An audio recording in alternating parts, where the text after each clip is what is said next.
Koordinator Masyarakat Transparansi Aceh atau MATA, Alfian mengharapkan kasus pemotongan honor dosen penguji dan pembimbing di Universitas Malikus Saleh Loksmawe yang dilaporkan oleh salah seorang dosen senior Dr. Samsul Bahri pada tanggal 3 Desember lalu ke Polres Loksmawe dapat diusut tuntas. Selain itu, Alfian juga jauh hari telah mendapatkan laporan dari para dosen di lingkungan Unimal terkait hal tersebut. Bahkan lembaga non-pemerintah yang fokus pada bidang korupsi ini mendapatkan laporan terkait persoalan tata kelola anggaran yang didanai oleh Asian Development Bank atau ADB yang jumlahnya cukup signifikan di kampus tersebut. Tentunya publik juga berharap agar hal ini menjadi pintu masuk bagi aparat kepolisian dari Polres Loksmawe untuk mengadakan penyidikan dan penyelidikan agar ada kepastian hukum dan tidak menjadi asumsi liar di masyarakat. Berikut pernyataan lengkap Alfian saat ditemui Puja TV pada 21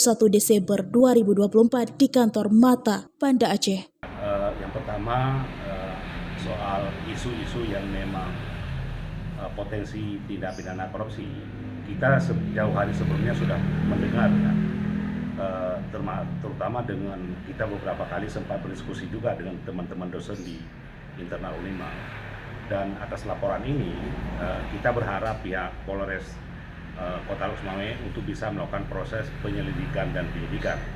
Nah, kepastian hukum itu penting ya, artinya laporan sudah ada.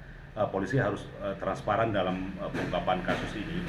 Kalau memang ada potensi tindak pidana korupsi, berarti dilanjutkan. Kalau tidak, berarti polisi juga harus mengungkap sehingga ada sebuah kepastian hukum dan juga tidak menjadi analisa ataupun asumsi liar di level publik, khususnya di Kota Loksmawe.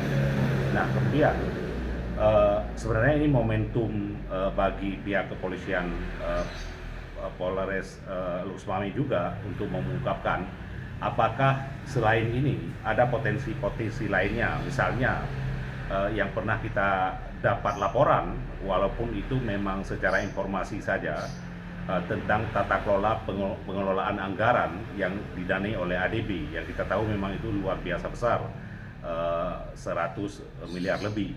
Nah, saya pikir polisi ini menjadi momentum ya, sehingga tidak ada kesan bahwa no viral, no justice ya. Jadi jangan hanya ketika sudah viral baru diusut. Saya pikir ini juga menjadi catatan pihak kepolisian Polres Loksmawe untuk saat ini. Dari Banda Aceh, Denny Muktadi melaporkan untuk Puja TV.